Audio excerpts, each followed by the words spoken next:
Hello and welcome back. In this short lecture, we will be configuring single sign-on.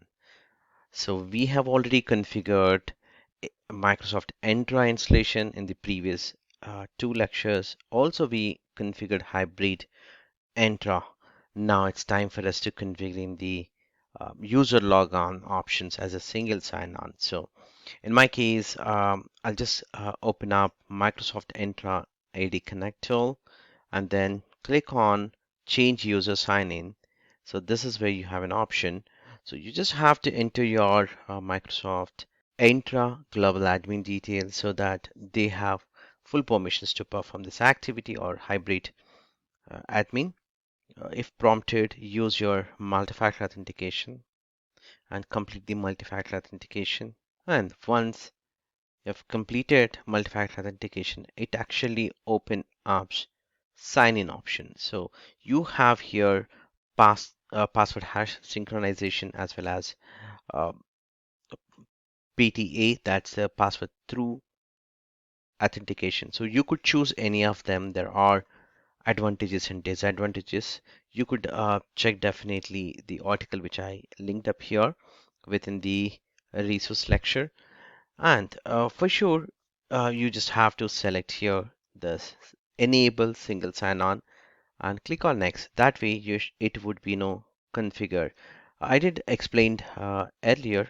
We can go for password hash or PTA, right? These two options. But there is with the combination of single sign-on, there are additional information also you need to learn. So you could check that article which I mentioned, or click on next and enter here your enterprise admin details. So you have to mention as your domain name, in this case, mylab /administrator, and the password. And that's all. The configuration part is done, but it's just about to configure. Once the visit is completed, you need to configure the GPO. So there are a couple of settings that we have already configured for your hybrid AD join. And we also have to add additional two more steps within the same group policy, or you can create a new group policy also. So let's close this wizard as it's completed. It's recommended that you could check this if you just go through this documentation. It says that hey, you have to configure some group policy. That's what we're going to do it in a minute. And let's actually device options. We have already done that. Close and open up the existing group policy that we created in the previous lecture.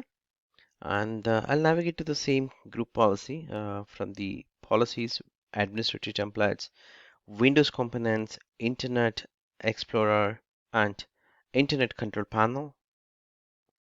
Under security page, we did configure site to zone. Here we configure the last one is related to your single sign-on. We did explain that. You also have to come to trusted sites, enable this, allow updates to status bar via scripts. That's all you have to do it.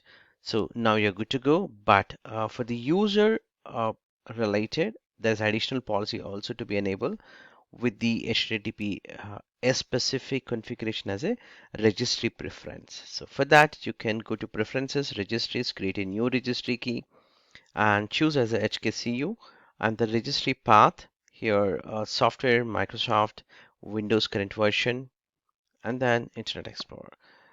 So here, the value should be HTTPS and it should be default and the value as a 1 or hexadecimal value with all zeros 1. Apply. OK. So now these are the changes that needs to be performed in the group policy point of view. Either you could apply the specific policy if you want to deploy for your entire domain. You could use the default domain policies, or you could explicitly configure on your specific OUs. Now, I would like to switch back to client machine.